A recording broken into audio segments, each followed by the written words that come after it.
believe in the ripple effect.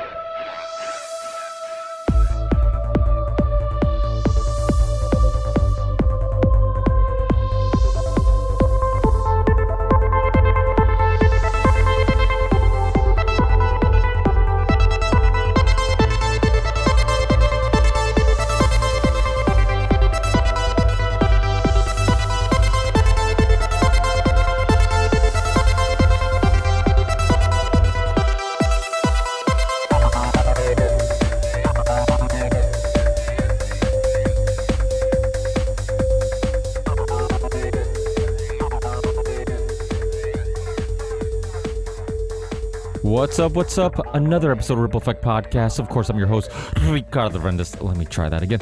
Ricardo Varandas, also known as Ricky Varandas, and a great episode for you today. Today we have an amazing conversation with Ralph Blumenthal. And Ralph is a longtime investigative journalist and best-selling author. He was also part of the 2017 article, New York Times article, that brought the UFO conversation into the mainstream by exposing the secret UFO Pentagon program. He's also the author of an amazing book called The Believer: Alien Encounters, Hard Science, and the Passion of Dr. John Mack. And if you're not familiar with John Mack, it's a fascinating story of how a popular, famous Harvard psychologist got involved in the UFO alien encounter conversation. So we're going to talk about that New York Times article, all the Pentagon whistleblowers, the secret Pentagon UFO program. We're going to talk about how Ralph went from an investigative journalist that was writing and reporting on mafia crimes and war crimes to an investigative journalist that is now writing about UFOs and alien encounters. Ralph and his wife also wrote an amazing UFO children's book, and I'll put links to that and all his work in the show description. But before we get into this amazing discussion with Ralph Blumenthal, I need to remind you guys this is a value for value show. If you get some value out of these amazing conversations that I work so hard to bring to you, please consider giving some value back. It doesn't have to be financial. You can rate the show, review the show, post the show on your social media pages. So wherever you're watching or listening to the Ripple Effect podcast, there's a way you can help, just rating and reviewing and sharing links to those episodes that you enjoy. But of course, if you are in a good financial situation, please don't be a cheap ass and help out if you can. You can send a one-time donation to our Venmo account, our PayPal account, or you can support us monthly on Patreon, which is one of the best ways of supporting the show. And thank you everybody who does support the show monthly on Patreon. And you can also check out our merch store, get some hoodies, hats, t-shirts, kids' clothes, whatever you're looking for, mugs, stickers. You can support the Ripple Effect podcast and get some cool merch. And then also, of course, we have a couple sponsors, one being Content Safe. Content Safe syncs all my video channels together, so I upload to one channel, and then magically that video, that thumbnail, that description shows up on all the video platforms I'm on. So if you're a content creator, YouTuber, streamer, podcaster of any sort, and this sounds like a service you're interested in, reach out to Matt from Content Safe. Let him know you're a listener of the Ripple Effect podcast, and he'll hook you up. And then another sponsor is the University of Reason, created by filmmaker, historian, podcast host of the Grand Theft World podcast, Richard Grove. And Richard Grove's an OG in the alternative media community. He really knows his stuff, and he has created an amazing community at the University of Reason. If you're at a crossroads in life, if you're looking to try something new or connect with this community, reach out to Richard Grove, use the links in the show description, and you can help yourself and help the Ripple Effect podcast at the same time. And then my last sponsor is Element Electrolytes, created by Rob Wolf, who is another OG, but in the diet and nutrition and health community. He's a best-selling author. He's also one of the first people to open up a CrossFit gym in the U.S. He's also been interviewed on all the major podcasts that hit on health and nutrition, like Joe Rogan's podcast. And he created an amazing electrolyte product that is healthy, won't kick you out of ketosis or your fasting state if you're doing those type of diets, has no artificial colors or sweeteners, and will help you optimize your body and mind, and can help you also fight back against some of those symptoms that are due to dehydration, like headaches, cramping, fatigue, and many other issues that are due to dehydration. Check out Rob Wolf's appearances on the Ripple Effect podcast to learn more about the origin story of Element electrolytes and also learn a little bit more about the science behind it. So if you're looking for a great way of staying hydrated and a great way to optimize your performance in the gym, or if you're playing basketball, soccer, whatever sport it may be, check out Element electrolytes. Use the link in the show description or on my website, or go directly to drinkelement.com/the ripple effect. Please use the link or that URL to get your free gift with every purchase. Stay hydrated and support the Ripple Effect podcast. That's it, guys. Enjoy this amazing conversation, and I'll talk to you guys in the next one. Peace. For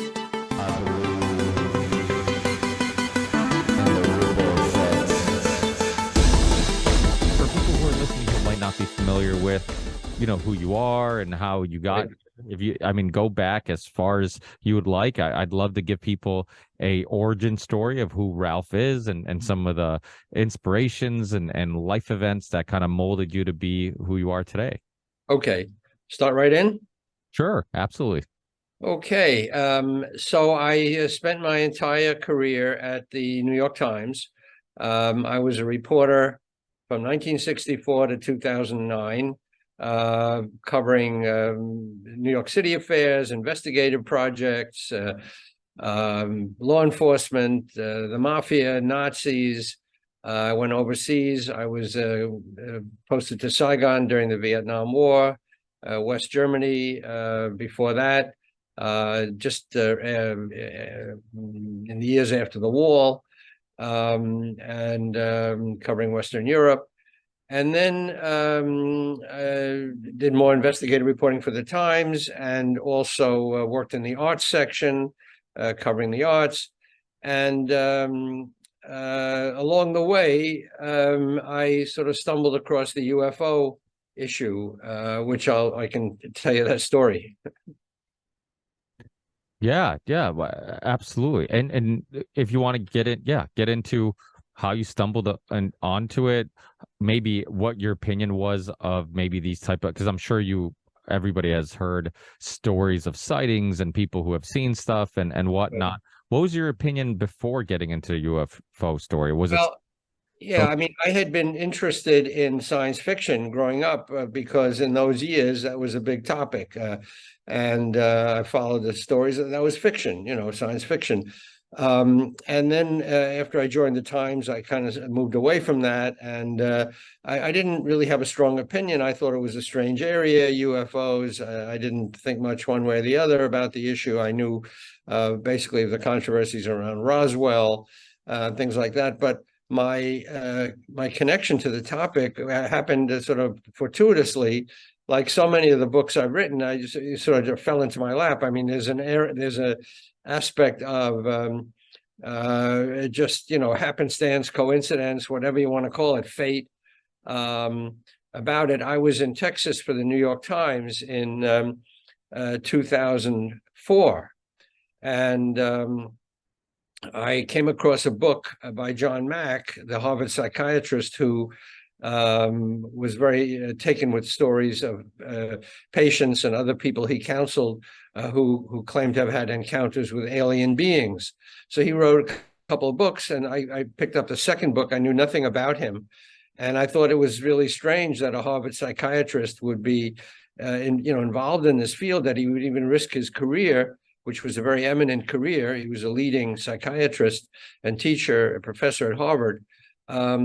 So I thought I'd give him a call and see what got him interested in the whole topic of UFOs and alien abduction and all that. And a few days later, I picked up the paper and found he'd been run over in London and killed. He'd gone there he'd won a Pulitzer Prize, actually writing a biography of Lawrence of Arabia. And he was going back for the 30th anniversary. And he got out of the underground station late at night, looked the wrong way, like Yanks often do in the UK, and got run down. A lot of people initially thought it was a conspiracy to get rid of him. It was just a drunk driver, terrible accident, but the driver had too much to drink, and Mac looked the wrong way. Anyway, so that really got me interested in the topic. I was about to try to reach out for him, and now he was dead. So I contacted the family.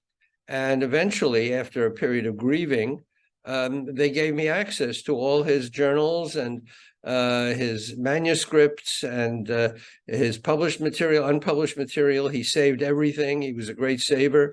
And I realized it was a fascinating story. What got this man interested in this field? And that was the origins of the book. I spent the next 17 years on and off researching his career, and ended up with the book The Believer, which came out in 2021, based on his papers and a lot of interviews I did with the people around him. So that's sort of one track of my interest in this.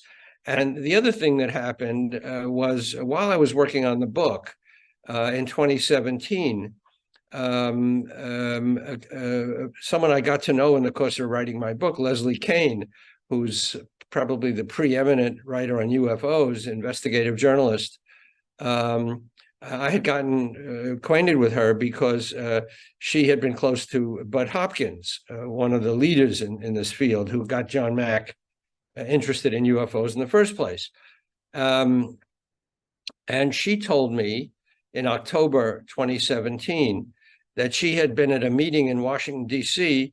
With some very high-level intelligence people, and they revealed to her that the government was, despite its protestations over the years, that it had, was out of the UFO business. It was very much in the UFO business. That there was a secret Pentagon office, which we called ATIP, Advanced Aerospace Threat Identification Program. It went under other names.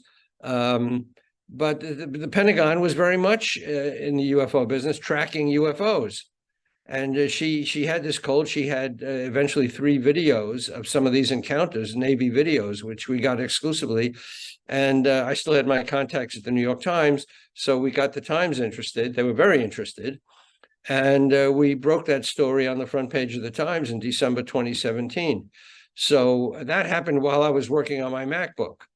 So it's kind of a long answer to your question, how I got interested in this topic. But those are the two things that formed my interest. And then I went on with Leslie to write some other stories. But that's the core of it. Well, I know you said John Mack. There's been some people who have, I've seen you in past interviews, asked you if you thought maybe his death could have been, maybe not accidental, but, in those, every time you tell the story, you say we looked the wrong way. Some of the people who might not know what you mean by that, cars drive on the wrong side of the road. And Right. it kind of makes perfect sense. Like this idea that you have this habit of looking down one way where you think the cars are coming, and then, a car's coming from the opposite direction. Plus, like you said, he was drinking. So, I don't. Well, the driver was not John Mack. But, there were some other factors that make it a little more complicated. He was getting very interested in life after death. Among his other interests, he was a very inquisitive character, John Mack. So it wasn't just UFOs and aliens. So part of him was curious as to what happens after you die. And he was kind of tired and worn out from all his controversies. Harvard had put him under investigation, and he had a lot of difficulties in his life. So that may have entered into it too. He might have been careless, or might have been a little more than careless. He might have been deliberately careless. It's hard to tell. But what's not true is that it was some kind of a conspiracy to knock him off. And I looked into that very carefully, and I got the police reports and all that. So it was definitely not a deliberate murder. But he did have a lot going on at that time. Yeah, it's interesting because I, much like yourself, I've kind of dismissed the paranormal, supernatural, UFO, anything kind of that type of thing related for a long time, because I feel like there's so many things that we could prove that are more interesting because we could prove them. And to talk about all this could this be that, to me didn't seem as interesting. But as time's gone by, I feel like there's a link between all these topics, right? Like when you look at like ancient aliens and like, how the pyramids were built. You look at like the questions revolving around consciousness, the questions revolving around nature, and if things like nature have a consciousness, are we all connected in one way or another? All these topics that seem, to the average person unrelated, the disappearances, nightmares, all these things that seem like unrelated topics. Every once in a while, you go down these rabbit holes and you're like, I wonder if there's a missing piece to the puzzle, to our understanding of reality, that would link all these things together. And I'm sure you've gone down that path of thinking also. Yeah, well, John Mack did too, as I followed his career. And in the beginning, he had a very simplistic view of UFOs and aliens. He believed, along with Bud Hopkins and David Jacobs, another pioneering researcher in the field, that it was pretty much what the account said, that people were encountering alien beings in definite reality. And the more he looked into it, the more he realized, John Mack did, that it was complicated, that it might be happening in some liminal zone, between the reality we understand today and our consciousness, and perhaps some other realm, some other dimension. And with that understanding of complexity, he saw that there were a lot of other things that he was puzzled by. He went to England to look into crop circles, and some were deliberately created as hoaxes, but others were not so easy to dismiss. They were just the patterns in the wheat that were imprinted somehow, and he found them as kind of a strange source of energy. He looked into runes, the ancient Nordic way of telling the future from stones. He looked into a lot of other strange things, and ultimately life after death, whether the consciousness survives in some form. He was very interested in that, which brings up the idea of ghosts, spirits, so the more he looked into these things, he realized it's very complicated. There's one image of reality that we have, everyday reality, and then there are these things that happen that we find very difficult to explain. How we know certain things in advance, how certain people seem to be able to predict the future, how consciousness seems to survive, and people who have been pronounced clinically dead remember things after, and they come back to life. They're revived. They remember things that they encountered or believed that they'd encountered. So the more he looked into it, the more interesting it became. And I want to say this, that this is an enduring mystery, Ricky. I mean, I don't come forward claiming that I have any answers. I don't understand, what this is all about, where these UFOs come from, who's behind the wheel. I don't understand any of that, but I know enough to ask questions and to at least credit the accounts of otherwise ordinary people who've had these extraordinary experiences. So the first thing I think we do is have to come to this field with great humility and realize that we don't have the answers. And that's my quarrel with the so-called, the skeptics, who they're not really skeptics because they don't know the field. All they do is say this is not possible, and we all agree this is not possible by anything we understand in terms of our reality or the physics we understand. And yet these accounts are very, very hard to contradict because ordinary people with no other motive to make up stories are telling basically the same story of things that they believe they've encountered. More than believe, they really feel in their soul that they have encountered. And again and again, these patterns reappear. And small children have told the same stories. Children who've never read books or gone to movies, or who've never, conspired together to make up a story. So the more you look into it, the more complicated it becomes. And that's basically what I drew from this whole story, that it is it really is a colossal mystery, but it's certainly one worth pursuing. And speaking of children, did he visit before he passed away the African school where? Yeah. Yeah, that was actually a very interesting part of my book, and it's in my new children's book as well. That in 1994, in 1995, in that period, um, children at a day school outside Harare um, experienced a landing, some kind of a UFO landing. Um, and 60 children afterwards, during recess, the adults were all tied up, which is interesting. Um, all saw these beings and these craft that seemed to have landed. And they drew pictures of them afterwards. They told similar stories. They got messages from these beings, sort of telepathic messages. And again, these children,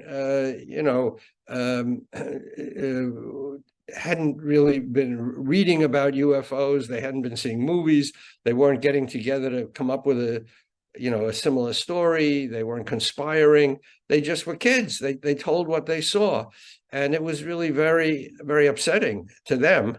And John Mack went to the school, the Ariel school, and interviewed these kids. And he's actually a very good interviewer, it turns out, because we have his record on tape. He had three boys of his own, and he knew how to interact with young people. He was an expert psychiatrist, by the way. He was really very, very good at dealing with people, and especially young people.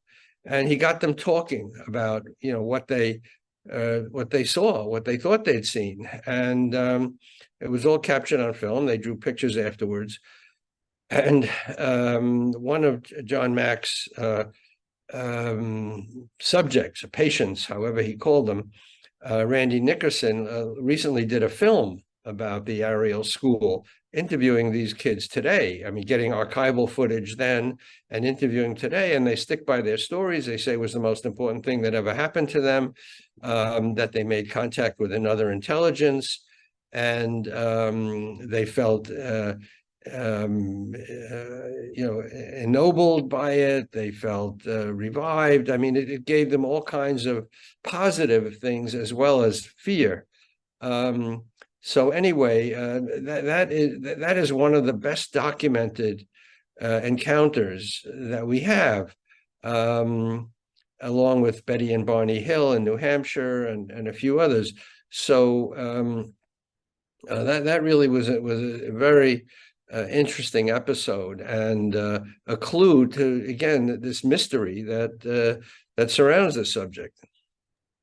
Well, the interesting thing, wasn't it that case where, and I feel like other cases are similar, where it's almost like they're being warned about the future of humanity. And then that makes me think about the military sightings, near, nuclear plants or nuclear weapons, or, stuff like that. And if that's all related, like it's almost like they know that if we continue down the path that we're going down, it could turn into the Terminator movie. Yeah. We could, humans could be obsolete at some point.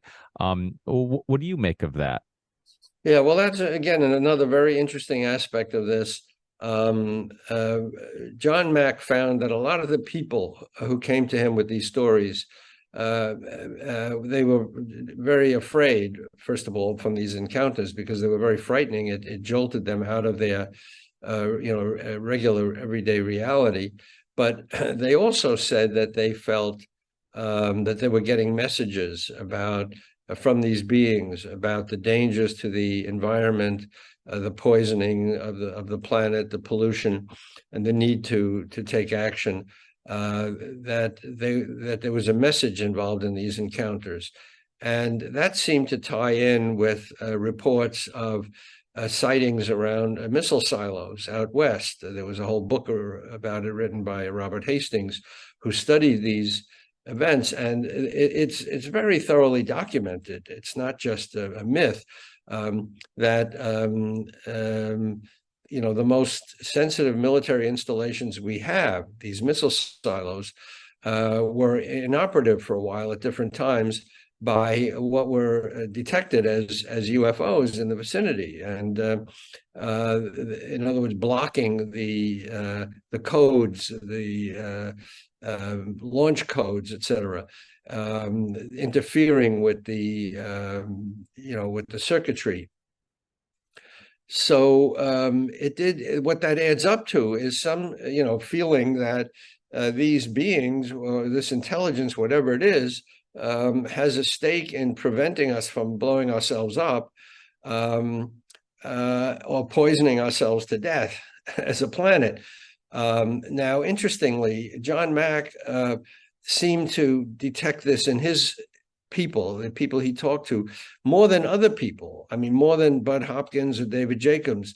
And that became kind of suspect, that John Mack seemed to pick up more of this than other people. So critics said, well, maybe this was a message that John Mack was imposing on this subject, that this is what he felt, humans are poisoning the planet. And then he sort of transferred or transposed that to what his people were telling him. We don't know. I mean, certainly John Mack was not the only one to detect this. The missile encounters, by the way, have been amply documented. So John Mack was certainly not alone, but not everybody had the same experience. Not all researchers, came to the same findings. So it is strange, but that does seem to be an element in this story, that this intelligence, whatever it is, may be warning humanity of the path that it's on, the destructive path. And now would be a good time to see if those warnings are reappearing, because we're at a very dangerous point internationally with the wars in the Middle East and Ukraine. So if there is an intelligence that's worried about our war making, this would be the time it would be evident. Yeah, they're trying to prevent our self-destruction. There's also a lot of sightings of like UFOs from like coming from water, when you think about like, okay, our self-destruction, why would it be relevant, or why would they care? Maybe and then that goes into a bunch of other questions on people have a lot of different philosophies and perspectives on why they would care if we self-destructed. But because there's been so many UFO sightings, where you see them going into the ocean, coming out of the ocean, I wonder if it's because they also, or at least some of them, whatever it may be, are also sharing this planet. They have incentive in keeping it alive. That's a very interesting speculation, that, the assumption has long been that these craft are flying in from outer space, regardless of the tremendous, distances involved, which is hard to, fathom. But another theory or hypothesis is that these things coexist with us in another dimension, or even sharing planet Earth in caves or underwater. It's absolutely true that a number of these sightings have involved coming into and out of the water, which, by the way, is really fascinating, because again, the common assumption is that these things fly in from outer space. Well, now suddenly they're operating underwater, and not only operating underwater, but at speeds that seem to be physically impossible. One person I talked to, who was an intelligence guy on a nuclear submarine, said he was present when something went by underwater at the speed of sound. And now that's not possible according to our physics. 700 miles an hour underwater, the resistance of water is too great to permit anything to move at that speed as we understand it now. And yet this is what he said he encountered. Now, that raises a whole other question. Are these things operating in different media, not just the atmosphere, but underwater? And that's why, by the way, the Pentagon changed the newest name for its UFO or UAP, operation to ARROW, the all domain anomaly research office. So it's not just the atmosphere, but underwater. Which raises many more questions than it answers. Yeah, and you brought up the crop circles. The only other I had Freddie Silva on. He's actually another Portuguese person like myself, and so I was excited to have him on. He's from the UK, and he's written some books on crop circles and others who talk about it, who talk about like a energy, or like that you sense something in those areas. I've always been curious if like what the symbols mean. I mean, do you think it could be also another potential warning, like they're trying to warn us in some way, give us some type of signal? Do you have any speculation or opinions on that? I mean, it is just pure speculation. What do these symbols mean? And they definitely are, a kind of symbol. These patterns that are pressed into the wheat and the rye seem to have some geometric, meaning or value. And yet, we certainly don't understand what that is. Yeah, I mean, it's just it's pure speculation. People again who have had encounters on craft have remembered afterwards strange symbols that they noticed on the craft. And people who, with even more elaborate accounts saying that they saw, books, these beings had books, showed them books, and they were books of symbols and some kind of iconography or writing or whatever. So these things come up again and again. Now, again, proof is lacking.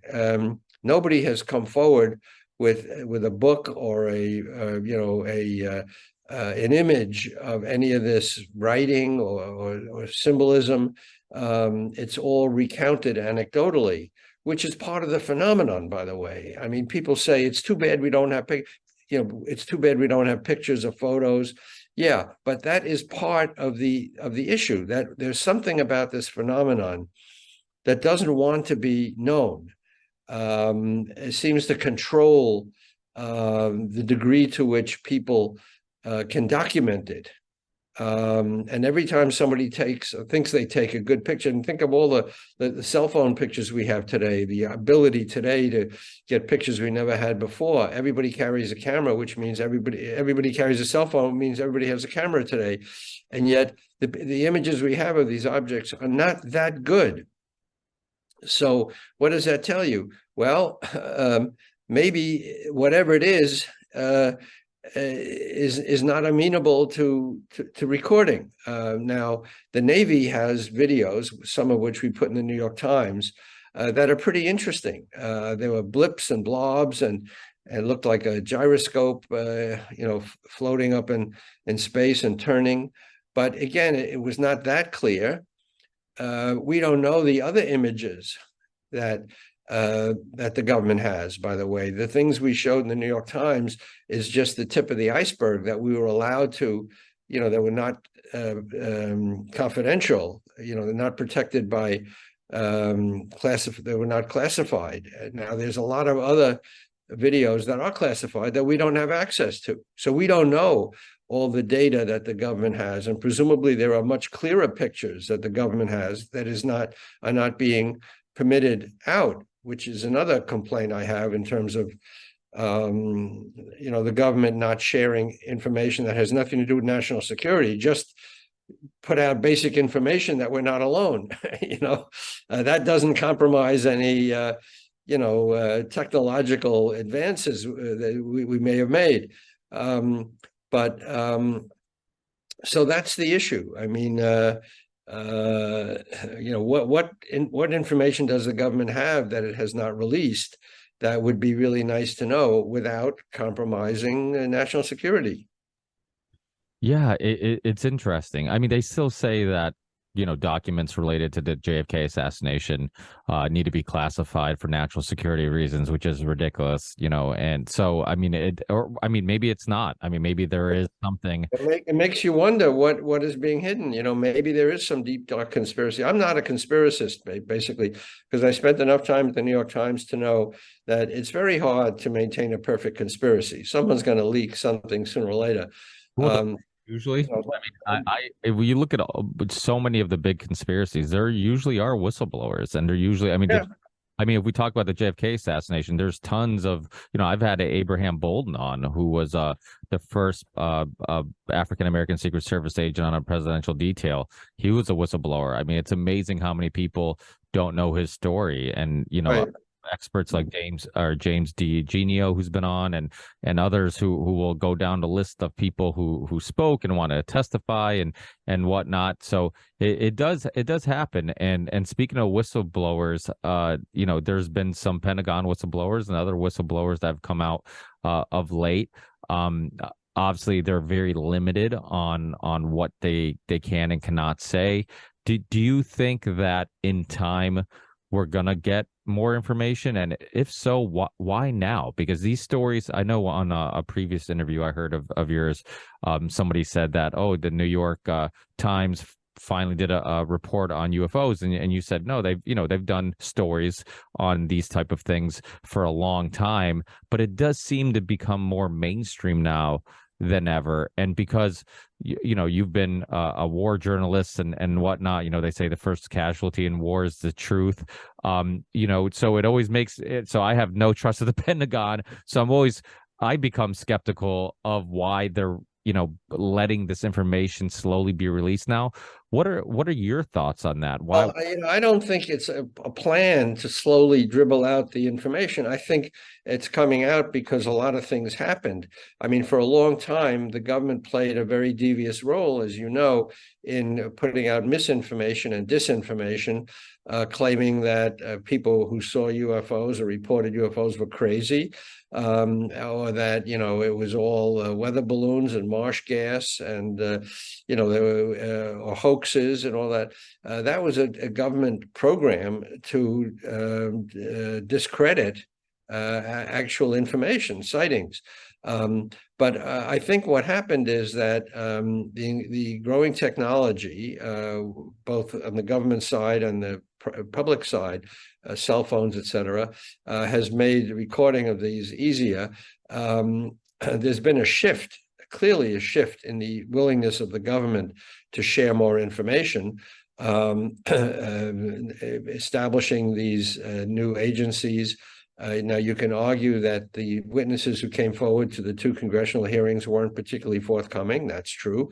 But the reports really have made some advances in progress. The government says now for the first time that these UAP, as they call them, unidentified aerial phenomena, new word for UFOs, are actual real objects. Most likely, they're not hallucinations. They're not misidentified weather patterns or weather balloons.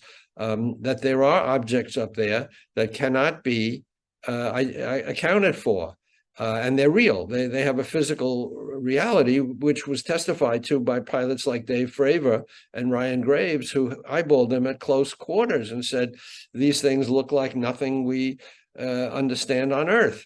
That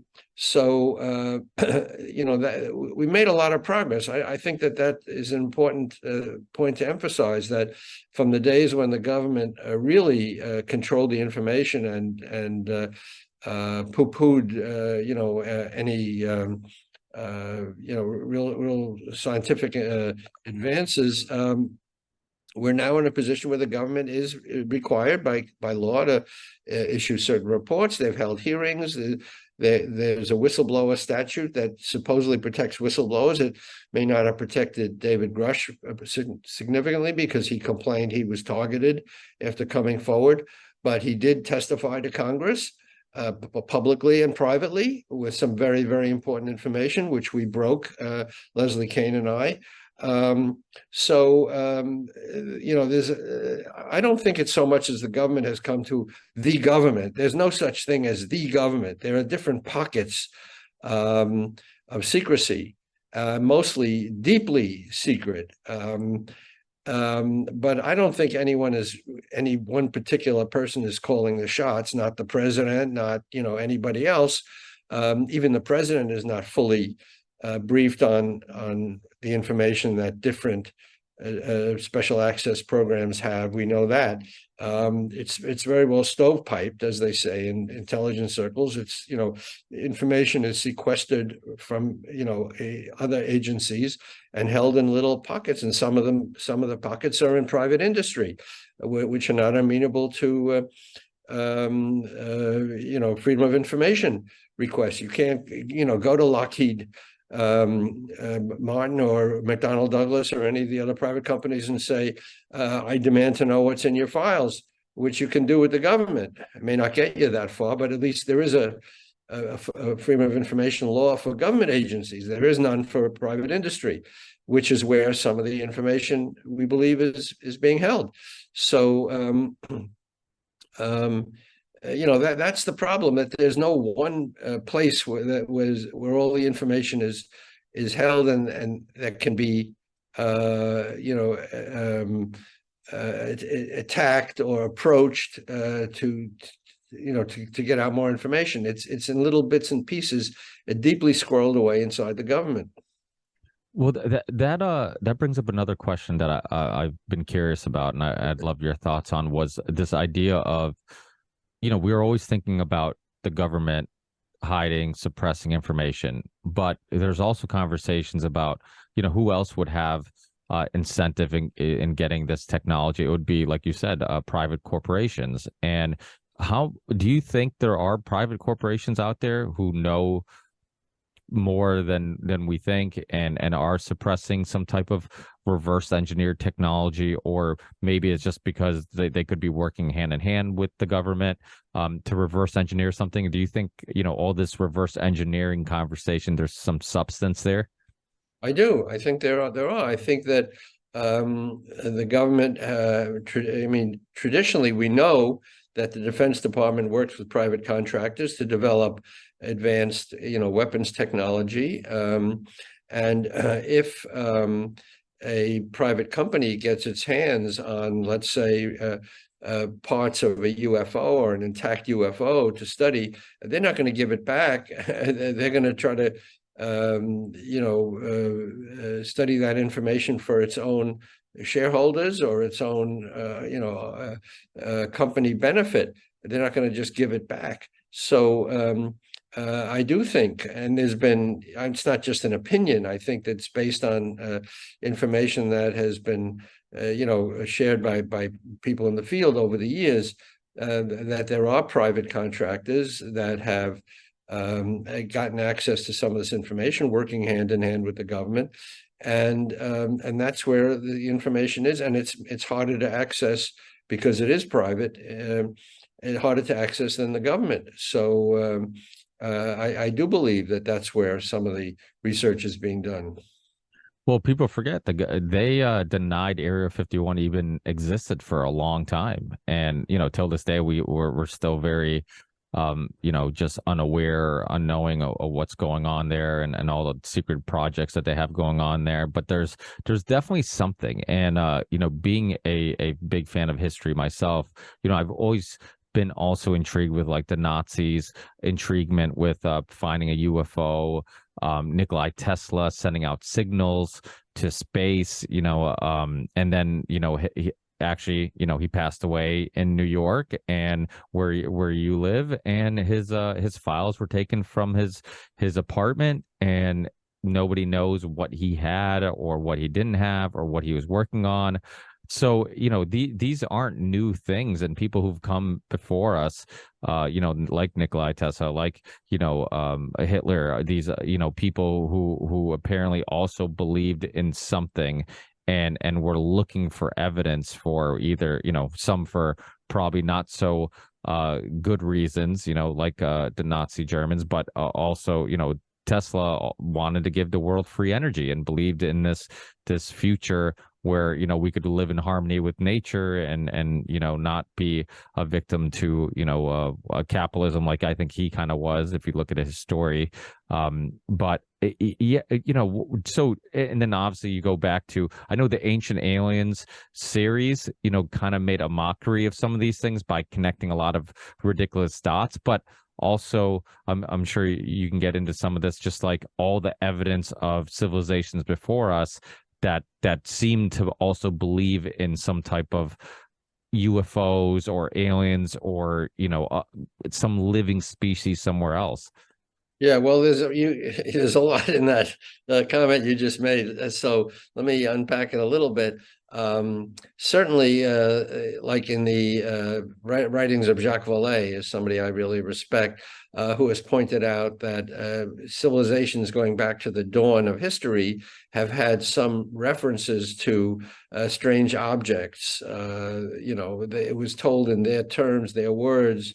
But the impact, the sort of was clear that they seemed to encounter something they didn't understand, some kind of technology flying around.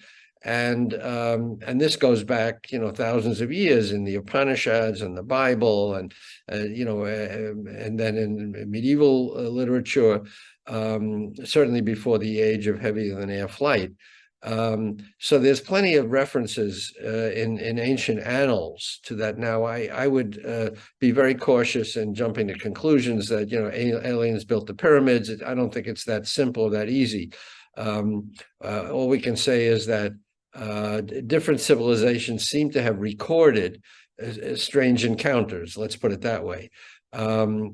But it's important to stick with what we know and can document. I mean, there's a lot of stuff on the internet, and it's very dangerous to conflate that everything you read on the internet is true about ancient aliens and ancient civilizations. Working with alien beings or so. It's important to sort of try to document facts and even by the way, even documents about American historical documents have to be taken with a lot of skepticism. I mean, documents like Majestic 12 that suggest that U.S. government in the Eisenhower era was working with aliens. They'd established a secret working group. There are documents and there are documents. Some of them are fake. Some of them have been altered to mislead our adversaries. I mean, it's a very, very difficult thing even when you get a document that seems to have all the proper markings, seems to be authentic. There are reasons to doubt it. So, anything may be true, but you have to be very, very careful not to get carried away. And we have been very careful in the New York Times, by the way. We never refer to aliens and reporting on UFOs and these encounters between Navy jets. We never said who could be operating these objects. We don't know. I mean, anything is possible, but we've been really very careful, and I think that's why the reporting has been credited as much as it has, because we've been careful not to get ahead of our information and not to go into speculation. So I think that's very important, not to get carried away and not to use anonymous sources. And again, our reporting really has relied on named people, Lou Elizondo and others. And in the recent reporting we did in the debrief on David Grush, which really broke the David Grush story, we quoted people who knew him and verified his, verified his, at least his status, if not his information, because they couldn't know as much as he did, but at least they said he was a credible guy, and he had served in Afghanistan as a soldier, and they spoke up for his bona fides. So I think that's very important, to go step by step with the information you can document and leave aside the speculation to others. It is, and I most of the time agree with that type of thinking.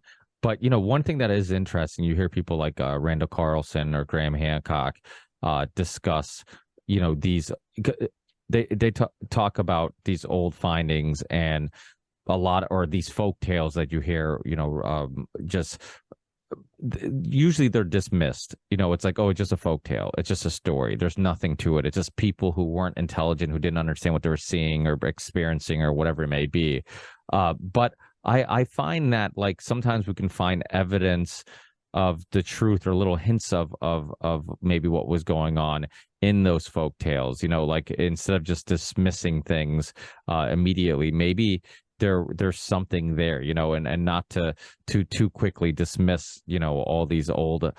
absolutely. I mean, if you go back, there were newspaper stories in America in the 1880s, for example, before the Wright brothers in 1903, documented heavier than air flight. I mean, there'd been balloons around, but that was, balloon travel, but heavier than air flight.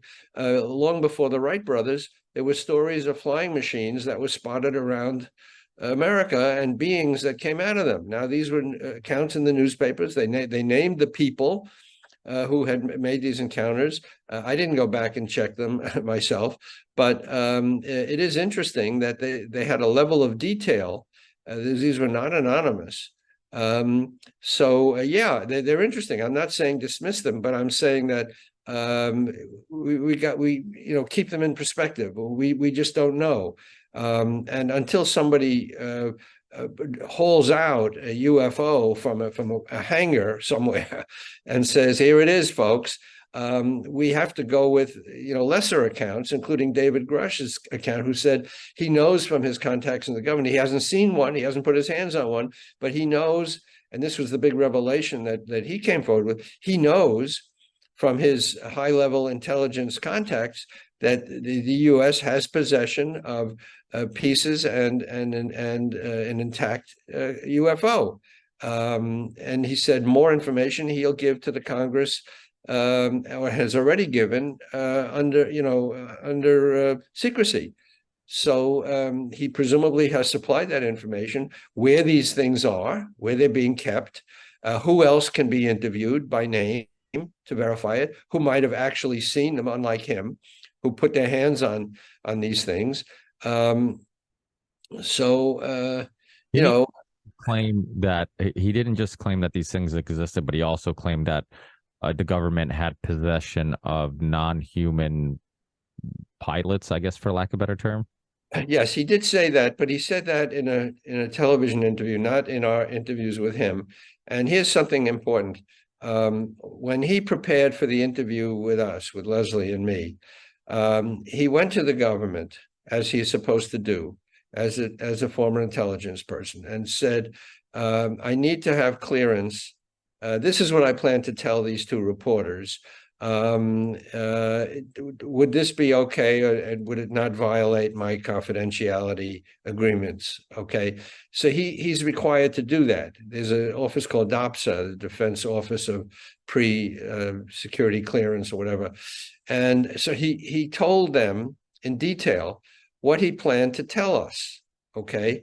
And he said, "I want to tell them that the government has possession of intact and partial UFO materials, and that there's a war going on between America and its adversaries for possession of this material, and to reverse engineer these craft," and all the other things he said he was going to tell us. He didn't say anything about alien bodies.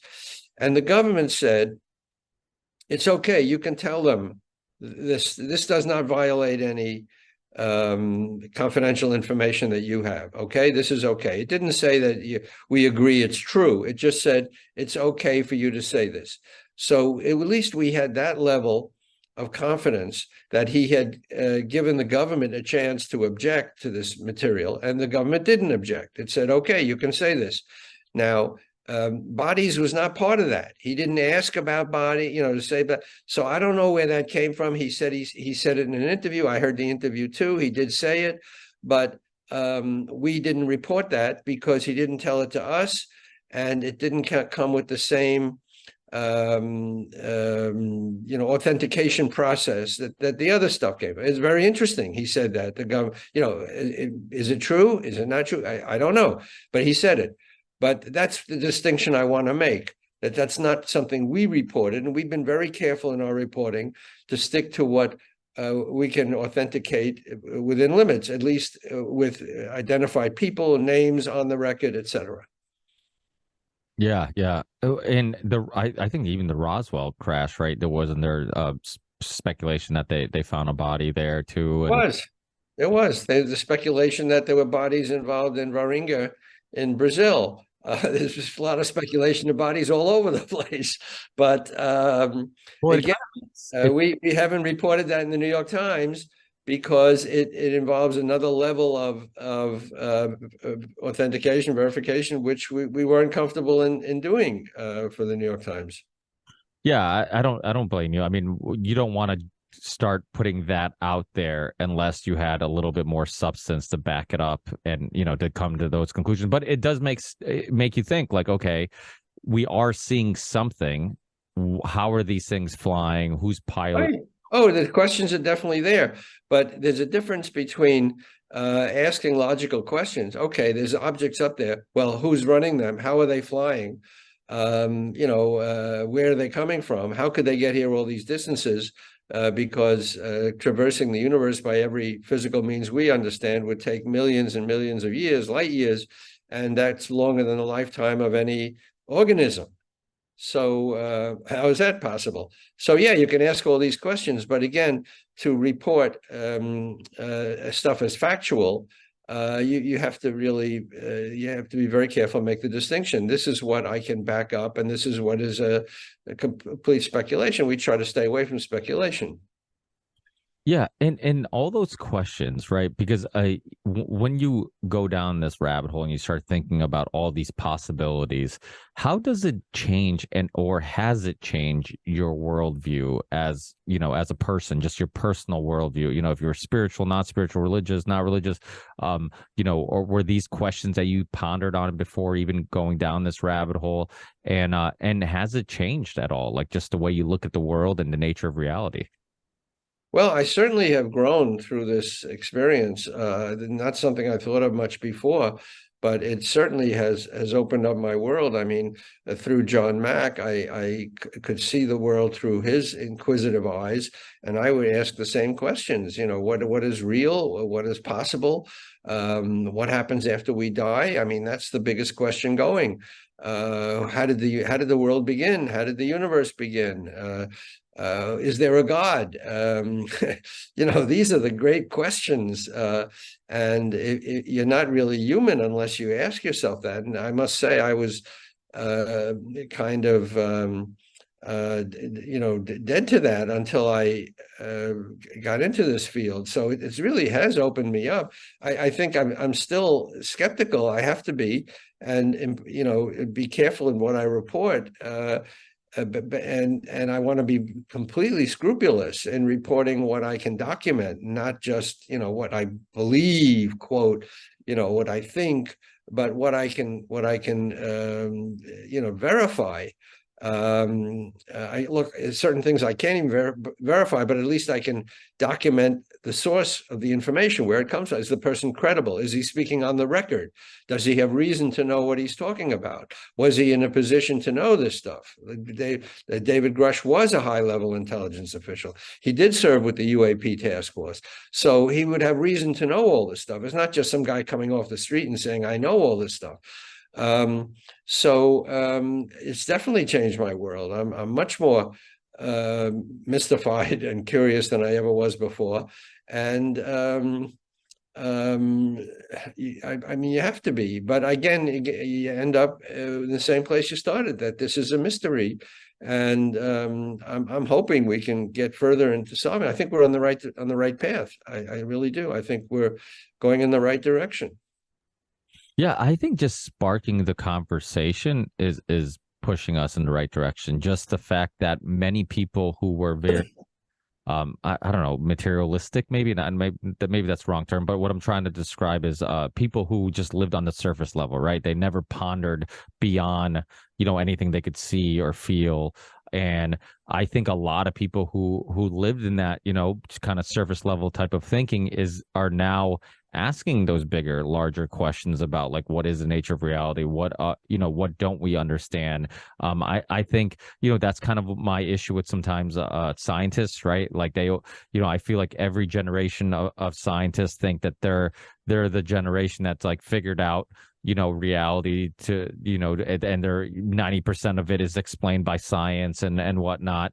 And I think a lot of times when we reflect, we're like, wow, we had it all wrong. And and those questions are fun. They're fun because without a doubt there are things we don't understand. And you look at a placebo effect, you look at like some of the experiments that they've done with water, and if there's a consciousness to water, and these type, it's like we with our understanding of our of science and reality, like it doesn't explain these things. And even the explanations we have, we could end up finding out they were incorrect, which also makes it interesting. And that's what makes John Mack such an interesting guy, Dr. John Mack.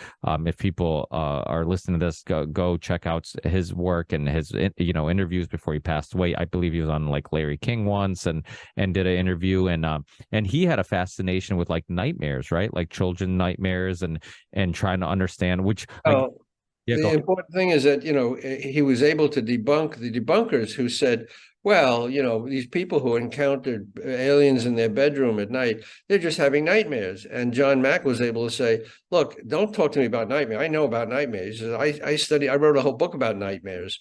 And these things don't only happen at night. These encounters with, strange beings, they happen in broad daylight.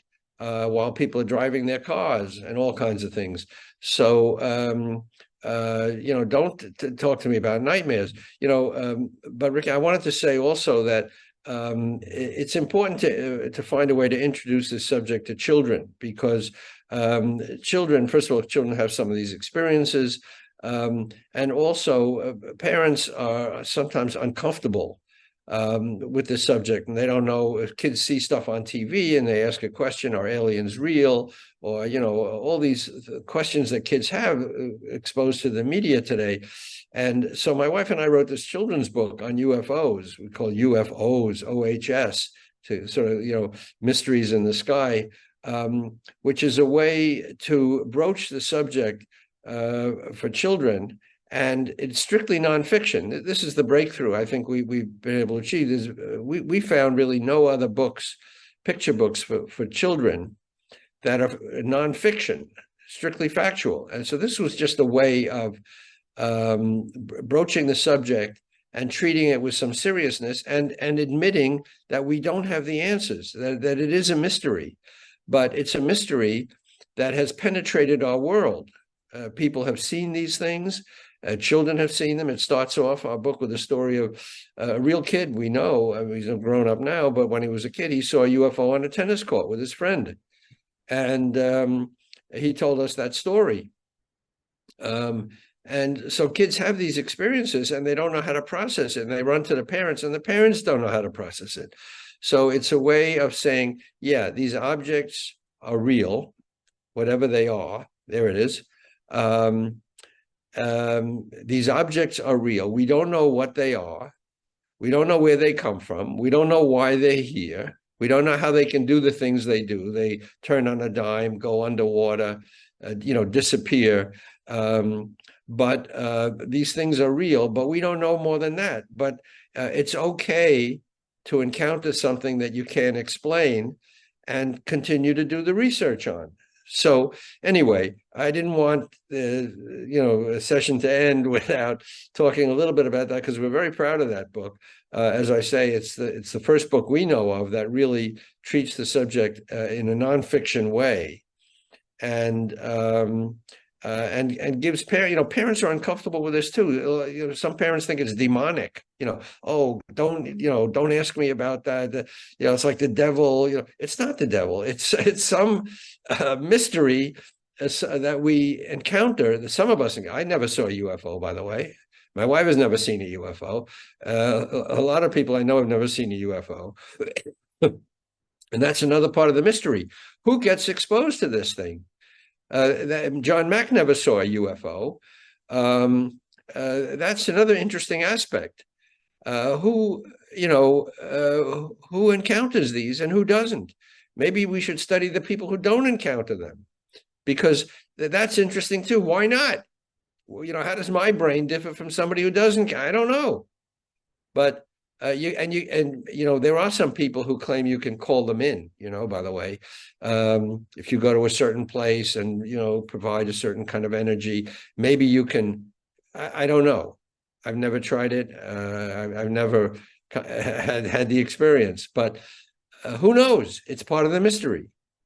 But anyway, I think it is important to deal with it factually, based on what we know, but honestly and straightforwardly and fearlessly. I think that's all part of it. Well, I remember Elon Musk once talking on the Joe Rogan podcast about how he thinks in the near future we'll be able to communicate without words. Yeah. I remember Well, listen, telepathy is not science fiction. I mean, I think it was Samuel Morse, one of the inventors who had a telepathic communication with his wife, had telepathic communication with his wife, not just once, but telepathy, and there've been a lot of experiments at Princeton by Robert John and others to see what the mind can you control the sequence of numbers?